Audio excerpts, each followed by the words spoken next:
ಸ್ನೇಹಿತರೆ ನಮಸ್ಕಾರ. Big boss Kannada season 12 ಅಬ್ಬಬ್ಬಾ, ಈ ಬಾರಿ TRP ಏನೋ ಸಿಕ್ಕಾಪಟ್ಟೆ ಬರ್ತಾ ಇದೆ.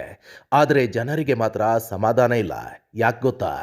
ಪ್ರತಿಯೊಂದು ಸೀಸನ್ನಲ್ಲೂ ಸ್ವಲ್ಪ ಪಾರ್ಶಾಲಿಟಿ ಇರುತ್ತೆ ಅನ್ನೋದು ನಮಗೊತ್ತು. ಆದರೆ ಈ ಬಾರಿ ಅದು ಮಿತಿ ಮೀರುತ್ತಿದೆ ಅಂತ ಸೋಷಿಯಲ್ ಮೀಡಿಯಾದಲ್ಲಿ ಜನ ಕಿರುಚಾಡುತ್ತಿದ್ದಾರೆ. ನೋಡಿ ಸ್ವಾಮಿ, ಬಿಗ್ ಬಾಸ್ ಅಂದರೆ ಒಂದು ನ್ಯಾಯ ಇರಬೇಕು, ಒಂದು ಶಿಸ್ತು ಇರಬೇಕು.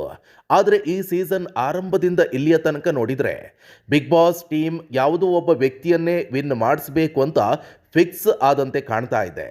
ಅದರಲ್ಲೂ ಕೂಡ ಕಳೆದ 3-4 ವಾರಗಳಿಂದ ನಡೀತಿರುವಂಥ ನಾಟಕಗಳನ್ನು ನೋಡಿದರೆ ಅಶ್ವಿನಿ ಗೌಡ ಅವರಿಗೆ ಸಿಗ್ತಿರುವಂಥ ಆ ಪುಷ್ ಇದೆಯಲ್ಲ, ಅದು ಸಾಮಾನ್ಯ ಪ್ರೇಕ್ಷಕನಿಗೂ ಕೂಡ ಡೌಟ್ ಬರೋ ಹಾಗೆ ಮಾಡಿದೆ. ಕಿಚ್ಚ ಸುದೀಪ್ ಅವರ ವಾರದ ಪಂಚಾಯಿತಿಯಲ್ಲಿ ಕೂಡ ಕೆಲವು ನಿರ್ಧಾರಗಳು ಒಂದು ಕಡೆ ವಾಲಿದಂತೆ ಕಾಣ್ತಾ ಇದೆ. ಇದನ್ನೆಲ್ಲ ನೋಡಿ ಜನ ಕೇಳ್ತಿರುವಂಥ ಆ 3 ಮುಖ್ಯ ಪ್ರಶ್ನೆಗಳು ಯಾವುವು ಗೊತ್ತಾ? ಇದರ ಹಿಂದೆ ಬಿಗ್ ಬಾಸ್ ಪ್ಲಾನ್ ಏನು?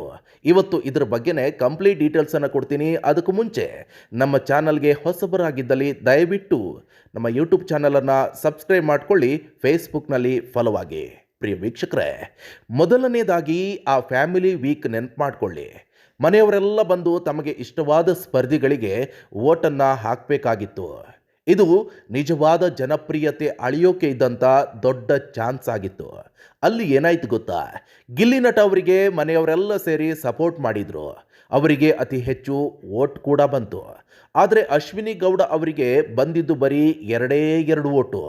ನಿಯಮದ ಪ್ರಕಾರ ಅತಿ ಹೆಚ್ಚು ವೋಟ್ ಬಂದವರು ನೇರವಾಗಿ ಕ್ಯಾಪ್ಟನ್ ರೇಸ್ಗೆ ಹೋಗಬೇಕಿತ್ತು. ಆದರೆ ಬಿಗ್ ಬಾಸ್ ಅಲ್ಲಿ ಒಂದು ದೊಡ್ಡ ಟ್ವಿಸ್ಟನ್ನು ಕೊಟ್ಟರು. ಯಾಕೆ ಅಶ್ವಿನಿಯನ್ನ ಅಲ್ಲಿ ಸೇರಿಸಿದ್ರು ಅನ್ನೋದೇ ಯಾರಿಗೂ ಕೂಡ ಅರ್ಥ ಆಗಲಿಲ್ಲ. ಗಿಲ್ಲಿಗೂ ಕೂಡ ಒಂದು ಕ್ಷಣ ಶಾಕ್ ಆಯಿತು. ಅಶ್ವಿನಿಯನ್ನ ಹೇಗಾದರೂ ಮಾಡಿ ಕ್ಯಾಪ್ಟನ್ ಮಾಡಲೇಬೇಕು ಅನ್ನೋ ಹಠ ಬಿಗ್ ಬಾಸ್ ತಂಡಕ್ಕೆ ಇತ್ತ ಅನ್ನೋ ಅನುಮಾನ ಇಲ್ಲಿ ಶುರು ಆಗುತ್ತೆ. ಟಾಸ್ಕ್ನಲ್ಲಿ ಅಶ್ವಿನಿ ಅವರು ಗಿಲ್ಲಿಗೆ ಟಕ್ಕರ್ ಕೊಡೋಕೆ ಹೋದರು. ಆದರೆ ಅಲ್ಲೂ ಗಿಲ್ಲಿ ಗೆದ್ದು ಕ್ಯಾಪ್ಟನ್ ಆದರು. ಅಲ್ಲಿಗೆ ಮುಗಿತು ಅಂದ್ಕೊಂಡ್ರ? ಖಂಡಿತ ಇಲ್ಲ. ಬಿಗ್ ಬಾಸ್ ಒಂದು ಪ್ಲ್ಯಾನ್ ಫೇಲ್ ಆದರೆ ಮತ್ತೊಂದು ಪ್ಲ್ಯಾನ್ ಮಾಡ್ತಾರೆ. ಗಿಲ್ಲಿಯನ್ನು ರಾಜ ಮಾಡಿದರೆ ಅಶ್ವಿನಿಯನ್ನ ರಾಣಿ ಪಟ್ಟದಲ್ಲಿ ಕೂರಿಸಿದ್ರು. ಅಶ್ವಿನಿ ಆ ವಾರ ಪರ್ಫಾರ್ಮೆನ್ಸ್ನಲ್ಲಿ ಅಷ್ಟೇನು ಕಾಣಿಸ್ಕೊಳ್ಳದಿದ್ರೂ ಕೂಡ ಅವರಿಗೆ ಅಧಿಕಾರ ಸಿಗುವಂತೆ ಮಾಡಿದ್ದು ಯಾರು? ಇದು ಅವರ ಅರ್ಹತೆಯೋ ಅಥವಾ ಬಿಗ್ ಬಾಸ್ ಮಾಡಿಕೊಟ್ಟ ದಾರಿಯೋ? ಈ ಪ್ರಶ್ನೆಗೆ ಇವತ್ತಿಗೂ ಕೂಡ ಉತ್ತರ ಸಿಕ್ಕಿಲ್ಲ. ಇನ್ನು ಎರಡನೇ ದೊಡ್ಡ ವಿಚಾರ ಅಂದರೆ ಧನುಷ್ ಮತ್ತು ಅಶ್ವಿನಿ ನಡುವಿನ ಸ್ಪರ್ಧೆ. ಕಳೆದ ವಾರ ಗಿಲ್ಲಿ ಕ್ಯಾಪ್ಟನ್ ಆಗಿದ್ದಾಗ ಯಾರೂ ಸರಿಯಾಗಿ ಪರ್ಫಾರ್ಮ್ ಮಾಡಿಲ್ಲ ಅಂದಾಗ ಎಲ್ಲರೂ ಅಶ್ವಿನಿ ಹೆಸರನ್ನೇ ಹೇಳಿದರು. ರೂಲ್ಸ್ ಪ್ರಕಾರ ಅವರು ಕ್ಯಾಪ್ಟನ್ಸಿ ರೇಸ್ನಿಂದ ಹೊರಗೆ ಹೋಗಬೇಕಾಗಿತ್ತು ಅಥವಾ ಶಿಕ್ಷೆಯನ್ನು ಅನುಭವಿಸಬೇಕಾಗಿತ್ತು. ಆದರೆ ಇಲ್ಲೂ ಬಿಗ್ ಬಾಸ್ ಅವರಿಗೆ ಮತ್ತೊಂದು ಅವಕಾಶವನ್ನು ಕೊಟ್ಟರು. ಸರಿ, ಟಾಸ್ಕ್ ಆಯಿತು. ಧನುಷ್ ಅವರು ಜಿದ್ದಿಗೆ ಬಿದ್ದು ಆಟವನ್ನು ಆಡಿ ಗೆದ್ದರು. ಟಾಪ್ 6 ರೇಸ್ನಲ್ಲಿ ಧನುಷ್ ಗೆದ್ದು ಬೀಗಿದ್ರು.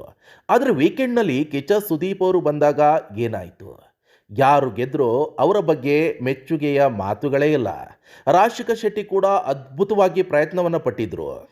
ಅವರ ಬಗ್ಗೆನೂ ಹೆಚ್ಚಿಗೆ ಮಾತನಾಡಿಲ್ಲ. ಬದಲಾಗಿ ಸುದೀಪ್ ಅವರು ಚಪ್ಪಾಳೆ ಕೊಟ್ಟಿದ್ದು ಯಾರಿಗೆ ಗೊತ್ತಾ? ಇದೇ ಅಶ್ವಿನಿ ಗೌಡ ಅವರಿಗೆ. ಹೆಣ್ಣಾಗಿ ಛಲ ಬಿಡದೆ ಆಡಿದ್ರಿ ಅಂತ ಅವರಿಗೆ ಚಪ್ಪಾಳೆಯನ್ನು ಕೊಟ್ಟರು. ಗೆದ್ದವನಿಗಿಂತ ಸೋತವಳಿಗೆ ಅಷ್ಟೊಂದು ಬಿಲ್ಡಪ್ ಯಾಕೆ? ಇಲ್ಲಿ ಎಲ್ಲೋ ಒಂದು ಕಡೆ ಧನುಷ್ ಅವರಿಗೆ ಅನ್ಯಾಯ ಆಯಿತು ಅಂತ ಅವರ ಫ್ಯಾನ್ಸ್ ವಾದ ಮಾಡ್ತಾರೆ. ಅಶ್ವಿನಿ ಅವರಿಗೆ ಪಾಸಿಟಿವ್ ಇಮೇಜ್ ಬಿಲ್ಡ್ ಮಾಡೋಕ್ಕೆ ವೀಕೆಂಡ್ ಪಂಚಾಯಿತಿಯನ್ನು ಬಳಸಿಕೊಳ್ಳಲಾಗ್ತಿದೆಯಾ ಅನ್ನೋದು ಈಗಿನ ಬಹುದೊಡ್ಡ ಚರ್ಚೆ ಆಗ್ತಾ ಇದೆ. ಪ್ರಿಯ ವೀಕ್ಷಕರೇ, ಇಲ್ಲಿ ಒಂದು ಮಾತಂತೂ ಕ್ಲಿಯರ್ ಆಗಿ ಕಾಣ್ತಾ ಇದೆ. ಅಶ್ವಿನಿ ಅವರನ್ನು ಪದೇ ಪದೇ ಪುಷ್ ಮಾಡಲಾಗ್ತಾ ಇದೆ. ಅವ್ರಿಗೆ ಎಷ್ಟೇ ಎಡವಟ್ ಮಾಡಿದರೂ ಕೂಡ ಕೊನೆಗೆ ಅವರಿಗೆ ಒಂದು ಸೇಫ್ ಪ್ಯಾಸೇಜನ್ನು ಸಿಗೋ ಹಂಗೆ ಬಿಗ್ ಬಾಸ್ ಮಾಡ್ತಾ ಇದೆ. ಇದಕ್ಕೆ ಕಾರಣ ಏನು?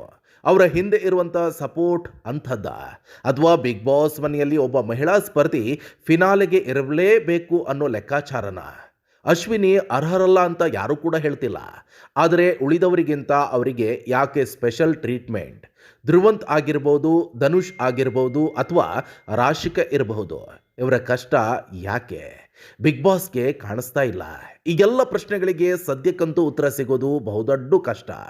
ಬಹುಶಃ ಬರೋ ಭಾನುವಾರದ ಎಪಿಸೋಡ್ನಲ್ಲಿ ಏನಾದರೂ ಮಿರಾಕಲ್ ಆಗಬಹುದೇನೋ, ಕಾದು ನೋಡಬೇಕು. ಬಿಗ್ ಬಾಸ್ ಅನ್ನೋದು ಬರೀ ಒಂದು ಶೋ ಅಲ್ಲ, ಅದು ಜನರ ಎಮೋಷನ್ ಕೂಡ ಹೌದು. ಅಲ್ಲಿ ಪಾರದರ್ಶಕತೆ ಇಲ್ಲ ಅಂದರೆ ಜನರಿಗೆ ಶೋ ಮೇಲಿರುವಂಥ ನಂಬಿಕೆ ಹೊರಟು ಹೋಗುತ್ತೆ. ಅಶ್ವಿನಿಯನ್ನ ಈ ರೇಂಜ್ಗೆ ಪುಷ್ ಮಾಡ್ತಿರುವಂಥ ಉದ್ದೇಶ ಆದರೂ ಏನು ಅನ್ನೋದು ನಿಮಗೇನಾದರೂ ಅರ್ಥವಾಗ್ತಾ ಇದೆಯಾ? ನಿಮಗೆ ಏನನ್ಸುತ್ತೆ ಫ್ರೆಂಡ್ಸ್? ಬಿಗ್ ಬಾಸ್ ಪಾರ್ಶಾಲಿಟಿ ಮಾಡ್ತಾ ಇದ್ದಾರಾ ಅಥವಾ ಅಶ್ವಿನಿ ಅವರಿಗೆ ಸಿಗ್ತಿರುವಂಥ ಆ ಚಪ್ಪಾಳೆ ನಿಜಕ್ಕೂ ಅವರ ಆಟಕ್ಕೆ ಸಿಕ್ಕಿದ್ದ ಅಥವಾ ಶೋನ ಸ್ಕ್ರಿಪ್ಟ್ ಪ್ರಕಾರ ಸಿಕ್ಕಿದ್ದ? ಧನುಷ್ ಅವರಿಗೆ ಅನ್ಯಾಯ ಆಯ್ತಾ? ನಿಮ್ಮ ಅನಿಸಿಕೆಯನ್ನು ಕೆಳಗಡೆ ಕಮೆಂಟ್ ಬಾಕ್ಸಲ್ಲಿ ಮರೆಯದೆ ತಿಳಿಸಿ. ವಿಡಿಯೋ ಇಷ್ಟ ಆಗಿದ್ರೆ ಲೈಕ್ ಮಾಡಿ, ನಿಮ್ಮ ಫ್ರೆಂಡ್ಸ್ ಜೊತೆ ಶೇರ್ ಮಾಡಿ, ಹಾಗೆ ನಮ್ಮ ಚಾನಲ್ಗೆ ಸಬ್ಸ್ಕ್ರೈಬ್ ಆಗೋದನ್ನು ಮರಿಬೇಡಿ. ಮತ್ತೆ ಸಿಗೋಣ. ಧನ್ಯವಾದಗಳು ಕರ್ನಾಟಕ.